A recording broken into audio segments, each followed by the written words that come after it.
So we're here at the launch of the Startup Loans. It's all moved very quickly from when I first talked to you about it, and now we're here at the launch. What have been the challenges for I suppose maybe for you, James, more, the Startup Loans company itself in getting set up? I think a lot of people don't sometimes appreciate that the business itself is a startup. And like any business, when you start a business, you've got to build an infrastructure, you've got to build a brand, you need a website, you need a communication strategy. And to do all of that in a space of 3 months has been incredibly challenging. We've already got a team of 6 people on board now that's going to grow to 10 probably in the next month. We need premises, we need computers, IT, marketing, branding, etc. So all of those things, as I think every entrepreneur knows, takes time. But now that we've got those things in place, the team is in place, we're open for business. I'd like to be reporting to Lord Young literally on a weekly basis.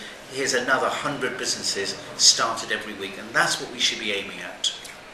NACU announced today that they're going to be making slightly larger loans of up to £10,000 with Amazing, GLE. Yeah. So how originally it was talked about the £2,500 sort of limit. So how the decision going to be made about what businesses get the larger loans? Well, that's up to them. This is a general programme for the country.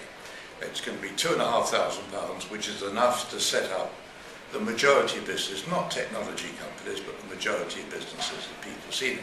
I welcome the fact that NACU are going to put some of their own money in, but that will be on top of what we're doing, not instead of it. So they'll have their own customers.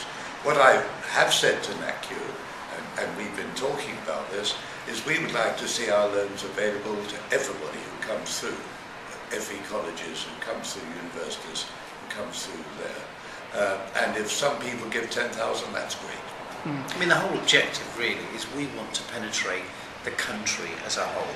This is not about individual opportunities regionally, but the idea is if we're going to do 30,000 businesses, we want to be able to provide as much support as possible. And as I said in the presentation, for me it's not just about the money, it's the importance and value of the mentors, and it's all the additional services that we'll bring on the table, whether it's providing free office space, free technology, and the overall support that every entrepreneur needs in order to be successful.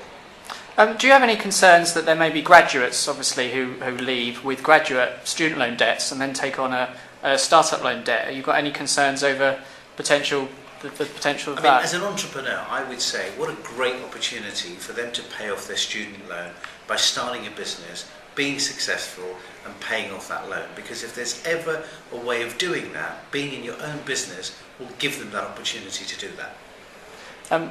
Lord Young, you mentioned that you hope we reach a point where the startup loans will be the same sort of status as student loans. How close do you think we are to that happening?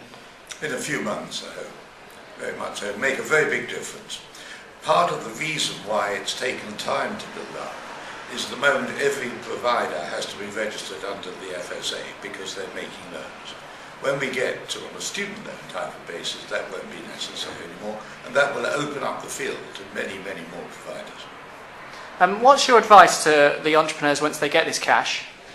What should they do next? I think they should work very closely with their mentors to make sure that they've got proper advice on how to make sure that the business is set up correctly. So from a compliance point of view, is it a limited company, is it a sole trader, but most importantly to ensure that that money is used to win orders, to win business. Not necessarily huge infrastructure, but get the business up and running. Can I just follow on that point? If we do our job properly, if the mentor does their job properly, then the person taking the loan will know exactly what the next step is. Because part of the process is to work out a business plan, to work out exactly how they're going to start the business. So the day they get the loan, they know exactly what to do.